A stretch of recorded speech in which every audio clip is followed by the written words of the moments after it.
Hi అండి, welcome to my channel. అందరూ ఎలా ఉన్నారండి? అందరికీ నమస్కారం. ఈరోజు వీడియోలో యూట్యూబ్ చేసే వాళ్ళకే కదండి, అందరికీ కూడా ఉపయోగపడే కొన్ని మంచి విషయాలను అయితే ఈ వీడియోలో చెప్తాను. స్కిప్ చేయకుండా లాస్ట్ వరకు చూడండి. ముందుగా మనకు కావాల్సిన పౌష్టికాహారం ఇలా మొలకల్లో దొరుకుతుందండి. ఇందులో ఫైబరు, విటమిన్స్, యాంటీ ఆక్సిడెంట్స్, మంచి ప్రోటీను అన్నీ కూడా దొరుకుతాయండి మనకి. కాబట్టి వీటిని ఎప్పుడంటే అప్పుడు మనం చేసుకొని తినలేం కాబట్టి దీనికి కొంచెం ప్రాసెస్ ఉంటుంది కదండి. నానబెట్టడం, మొలకెత్తించడం ఇవన్నీ ఉంటాయి కదా. దానికోసం ఏంటంటే ఒక్కసారి కొన్ని రకాల ఇలా పెసలు కానీ, బొబ్బర్లు, రాజ్మా గింజలు, నేను సోయా అన్ని శనగలు అన్నీ తీసుకున్నానండి. తీసుకొని చక్కగా అవన్నీ కూడా నానబెట్టుకొని ఒక 7-8 గంటలు నీళ్లు వంచేసి పూర్తిగాను ఇలా ఒక గాజు బౌల్లో కానీ, స్టీల్ గిన్నెలో కానీ మామూలుగా పెట్టేసుకోవచ్చండి. నీరు అనేది కింద చేరకూడదు అనమాట. చెమ్మ అనేది లైట్గా ఉండొచ్చు కానీ అస్సలు నీరు అనేది కింద ఉండకూడదు. తర్వాత వాటిని ఏం చేశానంటే చక్కగా ఒక టిష్యూ పేపర్ వేసేసి ఇలాగ మనకి చిల్లులు ప్లేట్ లాంటివి ఉంటాయి కదండి, జల్లెడ్ లాంటిది, అది పెట్టేసామనుకోండి ఆ నైట్ అంతా ఉంచేస్తాను. నైట్ పొద్దున్న నానబెడతాను, నైట్ ఇంక ఇదే ప్రాసెస్ చేసేసి అలా ఉంచేస్తానండి. మార్నింగ్కి లేదంటే ఆ ఆఫ్టర్నూన్కి అలా చక్కగా మొలకలు అయితే వచ్చేస్తాయండి. అలా వచ్చిన మొలకలే ఇవి మాట. అయితే వీటిని మనం స్టోర్ చేసుకునే విధానాన్ని కూడా చూపిస్తానండి. మన దగ్గర ఉన్న ఇలా ప్లాస్టిక్ మనం డీ ఫ్రిడ్జ్లో పెట్టుకునే కంటైనర్స్ ఏవైతే ఉంటాయో వాటిల్లో చక్కగా ఇవి పరిచేసుకొని ఒక లేర్గా పలచటి లేరుగా చక్కగా పరిచేసుకొని దీనిపైన మనం ఇంకా ఎలాంటి టిష్యూ పేపర్లు ఏమీ వేయనవసరం లేదండి. డైరెక్ట్గా ఇలా మూత పెట్టేసుకొని ఫ్రిడ్జ్లో పెట్టేసుకున్నాం అనుకోండి, గట్టిగా అయిపోతాయి అన్నమాట. మనకి ఎప్పుడైనా కావాలనుకున్నప్పుడు ఎన్ని కావాలంటే అన్నీ ఒక 15 నిమిషాల పాటు బయట నుంచి చేస్తే విడిపోతాయి కదా. దాన్ని మనం వాడుకోవచ్చండి. సలాడ్స్లో కానీ లేదంటే తాలింపు పెట్టుకొని కూరల్లోనూ ఎలాగైనా సరే చక్కగా వాడుకోవచ్చు. ఇలాంటివి ఏంటంటే మనకి లేడీస్కి చాలా ఇంపార్టెంట్ అండి. పిల్లలకి ఇస్తాం కదా, పెద్దవాళ్ళకి ఇస్తామని చూస్తాం, మనం కూడా తింటాం, మనకి కూడా చాలా చాలా మంచిదండి. మెయిన్ ఇవి తినటం వల్ల మనకి హార్మోన్స్ ఇన్బ్యాలెన్స్ అవ్వకుండా విటమిన్స్ అన్నీ, పౌష్టికాహారం అంతా, పీచు పదార్థం అన్నీ కూడా చక్కగా వెళ్తాయండి. మెయిన్ మనకి మాంసం కూరలు ఏయో తినేస్తే కాదు, ఇలాంటి ఇంట్లో దొరికి చిరుధాన్యాలను అయితే తీసుకుందాము. చక్కగా నేనైతే డీప్ ఫ్రిడ్జ్లో పెట్టేసుకున్నానండి. ఇలా పెట్టేసుకోవడం వల్ల మనకి ఫ్రెష్గానే ఉంటాయి. కాకపోతే ఒక 10 నిమిషాల ముందు తీసుకోవాలంతే. నెక్స్ట్ వచ్చేసరికి వెజిటేబుల్స్ అండి. రంగురంగుల కూరగాయలండి, రంగురంగుల ఫ్రూట్స్, తర్వాత డ్రై ఫ్రూట్స్ అంటే డిఫరెంట్గా ఉంటాయి. ఇందులో పువ్వులు మాత్రం మా వారు పూజకి తెచ్చారులేండి, ఇవి పక్కన పెట్టేసేయండి. మిగతా నేను కాయగూరల గురించి అయితే చెప్తున్నాను. లాస్ట్ వీడియోస్లో కూడా మీకు ఒక్కొక్కటి నేను గోంగూరలో కానీ, గోచిక్కుడులో కానీ, బెండకాయలో కానీ ఎన్ని విటమిన్స్ ఉంటాయి ఏంటని మీకు వివరంగా చెప్పానండి. అలాంటి ఈ వెజిటేబుల్స్ని మనం డిఫరెంట్ కలర్స్లో కొంచెం తీసుకుంటే కనుక మనకి అందులో ఉన్న విటమిన్స్ అన్నీ కూడా చక్కగా వెళ్తాయండి. మనం ఏదో నాన్ వెజ్ తినేస్తేనే ఎక్కువగా మనకి మంచిది అని అనుకుంటాం కానీ అలాగేమీ లేదండి. వెజిటేబుల్స్లోనూ ఇలా స్ప్రౌట్స్లోనూ, తర్వాత ఆకుకూరల్లోనూ, ఫ్రూట్స్లోనూ, డ్రై ఫ్రూట్స్లోనూ ఉండే విటమిన్సే మనకి సరిపోతాయండి మ్యాక్సిమం.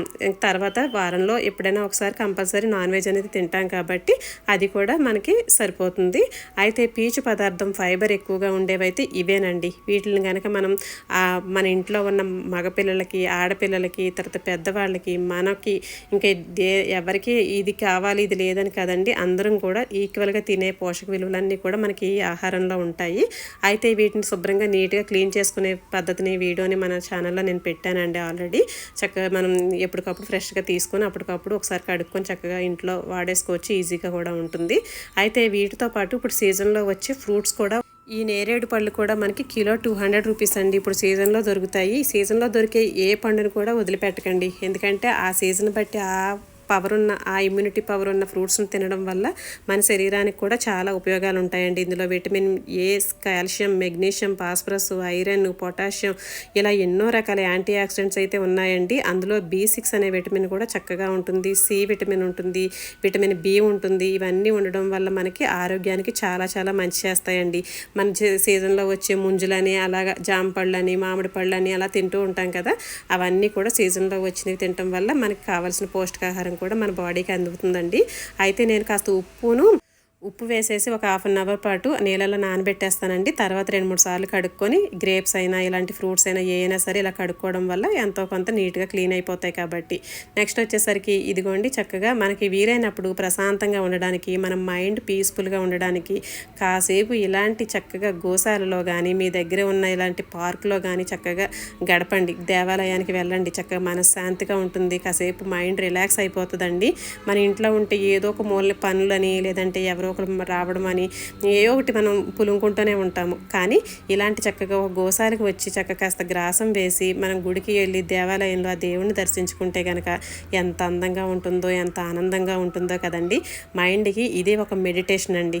చాలా బాగా పనిచేస్తుంది. వీలైనంత వరకు కూడా చక్కగా మనకంటూ ఒక టైంని స్పెండ్ చేసుకోవడానికి అయితే ఇలాంటి అలవాటు చేసుకోవడం చాలా మంచిదని అయితే నేను అనుకుంటున్నాను. అందుకే మీకు చెప్తున్నానండి. ఇక లోపలికి దర్శనానికి వెళ్ళానా, చక్కగా బాలకృష్ణుణ్ణి చూడండి, నాకైతే చాలా ఆనందంగా అనిపించింది. అయ్యో మనకి ఈ అదృష్టం లేదే అనిపించిందండి.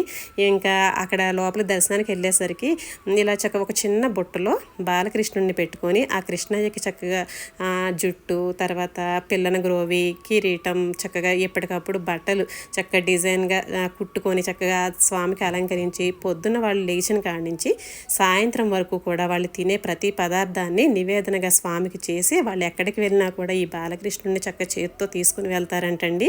నిజంగా ఇదొక అదృష్టం ఉండాలండి. ఇది చాలా అదృష్టం. మనం ఏంటంటే ఇంట్లో మనం దేవుడిని దర్శించుకోవడం ఇంకలాగే చేస్తాము, ఇంట్లో పూజ చేసుకుంటాం. కానీ వీళ్ళు అలా కాదండి.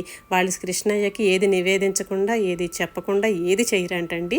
అంటే సర్వం వాళ్ళు ఆ కృష్ణయ్యకి అర్పించేశారన్నట్టే కదండి. ఇంకా అలాగే స్వామి దర్శనం అయితే ఇలాగ అయిందండి. ఆ రాధాకృష్ణులు చక్కగా దర్శించుకొని ఇంకా ఇంటికైతే వెళ్ళాను. ఈ వీడియోలో మీకు చెప్పినవన్నీ కూడా ఏంటంటే కొంచెం మనకి మనశ్శాంతిగా ఉండడం కోసం, తర్వాత ఇమ్యూనిటీ పవర్ పెంచుకోవడానికి ఏవేవో కొనేయాలి, ఏవేవో తినాలంటాను అనుకోకుండా ఇంట్లో ఉన్న రెగ్యులర్ వస్తువులతోటి చక్కగా చేసుకోవచ్చు అని చెప్పి మళ్ళీ ఒక మంచి వీడియోతో మళ్ళీ ముందుకు వస్తాను.